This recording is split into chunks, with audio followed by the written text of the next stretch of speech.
Bonjour tout le monde, bienvenue sur cette deuxième vidéo qui va parler du référentiel de naissance parce que vous avez été nombreux à me demander un petit peu plus d'informations.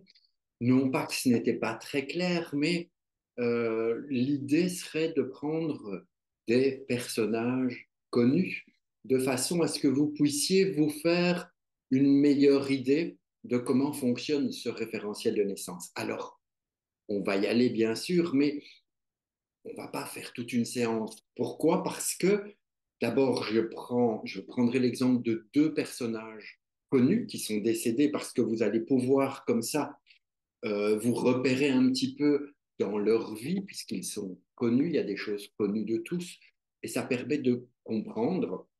Mais ensuite, surtout, c'est que une séance en référentiel de naissance, une consultation avec le référentiel de naissance, c'est un réel échange qui se passe entre vous et moi. Donc c'est quelque chose, hein, c'est un vrai partage. On n'est pas dans la prédiction, on n'est pas dans qu'est-ce qui va m'arriver cette année. Non, non, non, non, non, on n'est pas du tout là-dedans. On est dans la connaissance de soi. On va essayer de trouver quels sont nos points forts et nos points faibles pour faire une alchimie de façon à ce que les choses se passent le mieux possible pour nous et que nous puissions avancer dans notre vie, avancer sur notre chemin et euh, de réaliser notre vie de façon la plus positive possible et non pas de subir les choses et de suivre parce qu'on nous a dit, bah, tu dois faire avocat parce que dans la famille, tous les hommes sont des avocats, ou bien tu dois faire infirmière parce que dans la famille, toutes les femmes sont infirmières.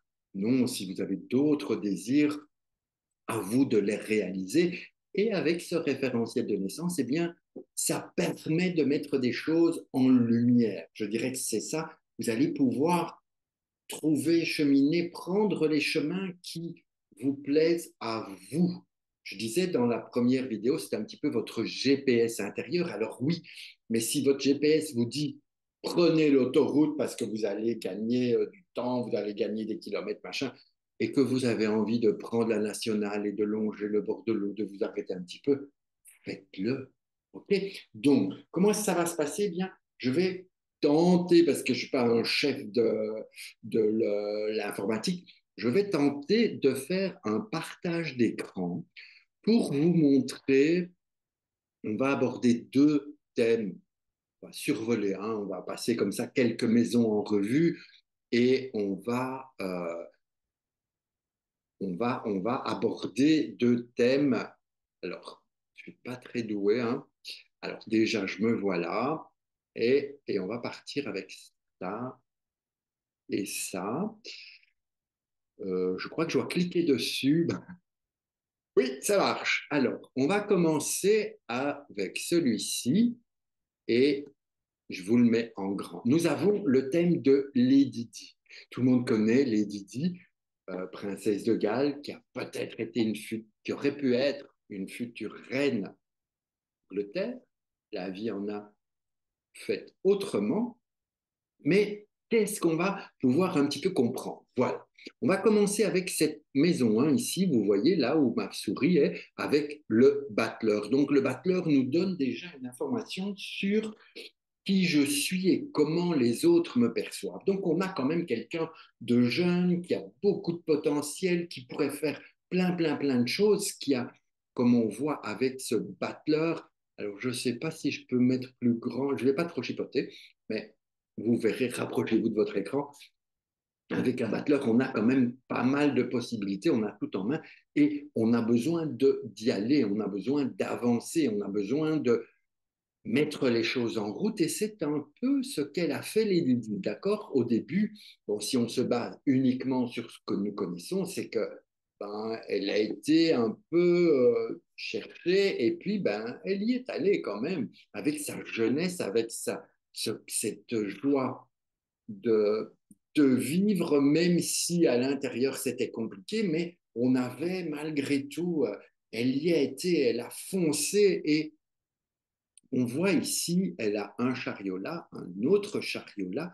Donc on a deux chariots. Un qui est repris en maison 2 pour exprimer un petit peu sa quête. Donc, c'est quelqu'un qui avait besoin d'avancer, c'est quelqu'un qui avait besoin de comprendre les choses, mais surtout qui a appris à bien se positionner, à bien euh, réfléchir avant d'agir et de prendre les choses en main et de foncer. Ce chariot, on le retrouve ici en position de chemin de vie, ou on pourrait dire même ce côté professionnel, où elle a toujours eu cette nécessité de foncer, d'avancer, mais normalement, pour que les choses se passent le mieux possible, c'est de prendre les rênes de son destin en main, les rênes de sa vie en main. Et c'est un peu ce qu'elle a fait. D'accord. Quand elle a atterri dans la famille royale, elle était habillée, vous savez, toute petite fille bien sage, bien modèle, les petites cols Claudine, machin, petite coupe, tout va bien, je suis Lady Diana Spencer. Et puis, qu'est-ce qui s'est passé?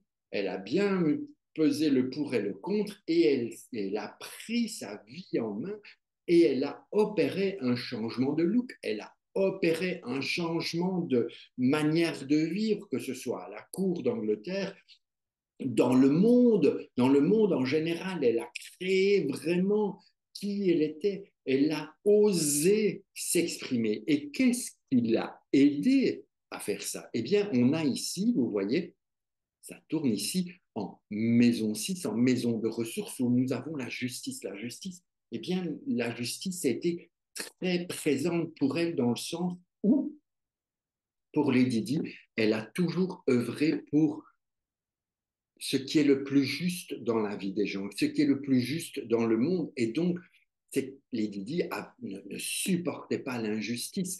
Et c'est pour ça qu'elle est allée aussi au front. C'est pour ça qu'elle est allée, vous vous souvenez probablement de ces images où elle était avec son casque dans les endroits pour le déminage, où elle s'est battue corps et âme pour aider les personnes en problématique avec le sida. Donc, elle a mené des batailles pour la juste cause. Et ça, c'est une grande ressource pour elle. C'est ce qui l'a emmenée à tenir bon, à vivre ces expériences et à cheminer. Alors, on a ici, vous voyez, dans la maison 3, on a une étoile. La maison 3 étant un petit peu comment est-ce qu'elle se positionne dans le monde, comment est-ce qu'elle vit dans le monde, comment est-ce qu'elle trouve sa place dans le monde, comment est-ce qu'elle peut se montrer dans le monde. Et on a une étoile. Alors, je ne sais pas si j'ai besoin de vous donner plus d'explications, mais on a, avec une étoile, on a évidemment quelqu'un qui brille, qui rayonne, qui est là et qui doit exploser de mille feux. On ne voit qu'elle avec une étoile en maison 3 dans ce paysage dans le monde. On ne voyait qu'elle, et on ne voit encore toujours qu'elle. Je veux dire, elle est très présente, son rayonnement est très, très, très, très présent. Et en même temps, autant elle peut briller de mille feux, autant elle a été complètement soumise, on l'a mis, on l'a fait souffrir, elle a été genou à terre, mais elle s'est toujours relevée. Ça a été aussi quelqu'un de authentique. Lady Di était vraiment dans son authenticité, que lui apporte cette étoile. Les grosses difficultés qu'on a pour les Didi, c'est les nœuds paternels, les nœuds masculins, le nœud d'abandon. On a une grosse problématique avec l'homme, avec le côté masculin et le père absent.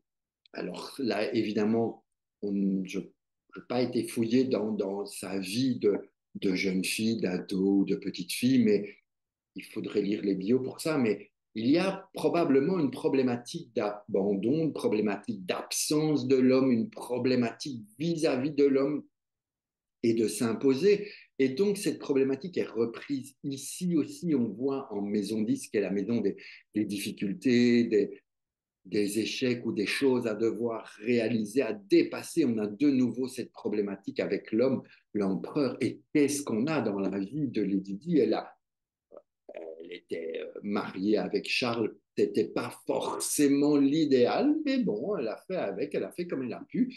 Elle en a rencontré d'autres avec lesquels ça ne s'est pas forcément bien passé.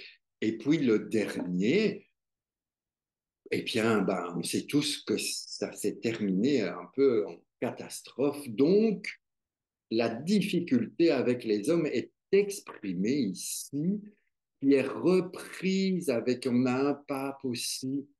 Et elle avait besoin, ce qui a pu la sauver, c'est la légèreté, c'est ce côté original. Lady Di était une originale et c'est repris avec ce mat qui l'emmène vers de la liberté. Elle a besoin de s'exprimer, d'aller vers ce qui est le plus léger possible pour elle. Et ça a été compliqué parce qu'elle avait, avec les difficultés masculines, elle a dû apprendre à être légère.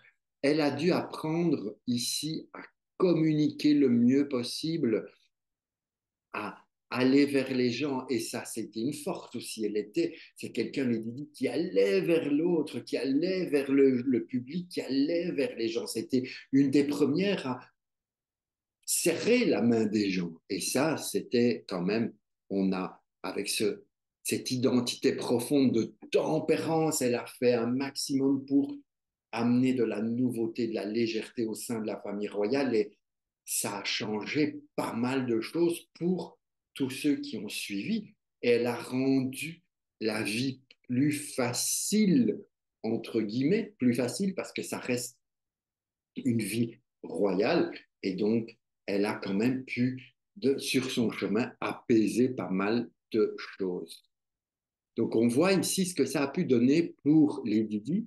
On va prendre un autre exemple d'une personnalité que peut-être vous connaissez, en tout cas si vous vous intéressez au milieu de la mode, Karl Lagerfeld. Karl Lagerfeld, créateur évidemment mondialement connu, et donc, on a ici, on reprend, c'est aussi quelqu'un qui a une étoile dans son chemin de vie, dans son côté professionnel, par exemple. C'est quelqu'un qui brillait de mille feux. C'était aussi un personnage authentique, mais qui avait besoin de se protéger. Il s'est forgé une carapace pour forger un personnage pour pouvoir vivre sereinement et tranquillement, parce qu'il a besoin aussi de solitude, non pas dans le fait d'isolement, mais il a besoin de se retrouver lui-même, donc une quête profonde de trouver qui il est, qui je suis, pour pouvoir amener cet éclairage après aux autres.